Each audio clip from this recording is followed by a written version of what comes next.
John comes preaching to get us ready for the onslaught of divine love and mercy that encounters us in Jesus. God is getting ready to come among us, to pitch the divine tent among us for a while, to live with us, to talk with us, to eat with us. God is getting ready to move into our neighborhoods and schools and workplaces.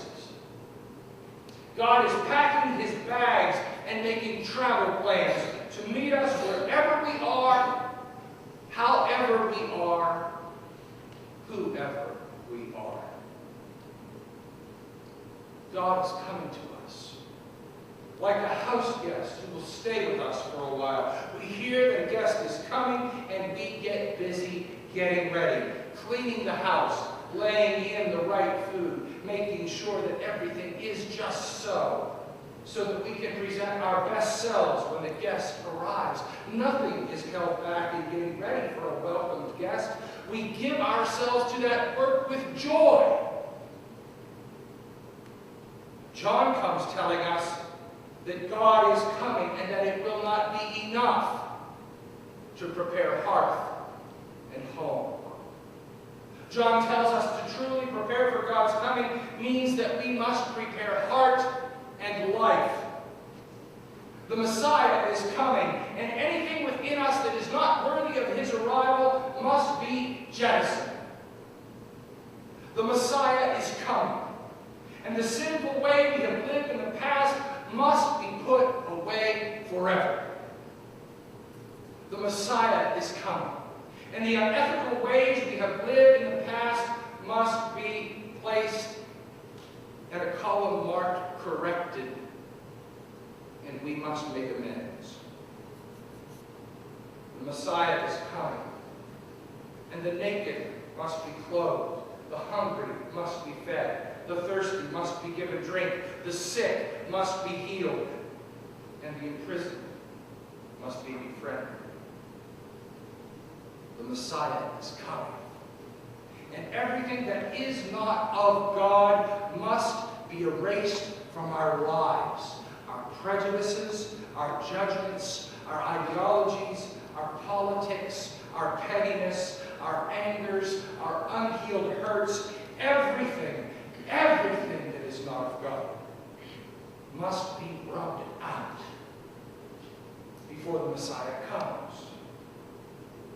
God is about to tear open the heavens and come down. Nothing we can do will stop it. So we better be ready in every possible way for that arrival.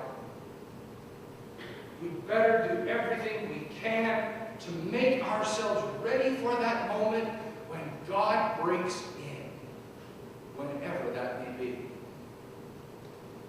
That's what John came preaching. John's message was not very popular in his day. I suspect that for many, it's not a very popular message for our day either. We don't want to think about having to do anything for ourselves. We don't want to make any changes in the way we live, truth be told. We'd rather make changes in the way that everybody else lives. We don't want to make sacrifices.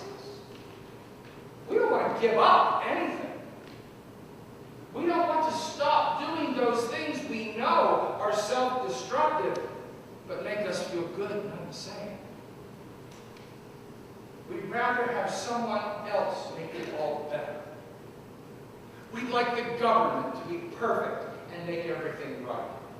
We'd like the church to be perfect and offer everything we think we need. We'd like our families to be perfect and never challenge us about anything. But governments are imperfect and are never going to do things perfectly. Churches, including this one, are imperfect and are never going to do everything perfectly. And families, even yours, are imperfect and are probably never going to do everything perfectly. The simple truth is, we are all imperfect people who will never, ever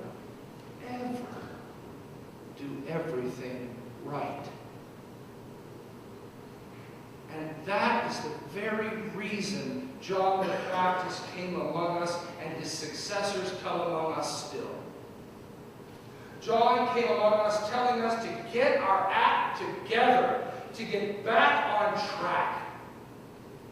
John came telling us to get back to being God's people instead of these people we have become. John came in his unfinished, unpolished, unrefined, uncultured, unsophisticated way, telling us that unless we get back to being God's people, we are destined to live in a hell of our own creation. My hunch is that deep down, in places we don't like to admit to ourselves or anyone else, we know that's true.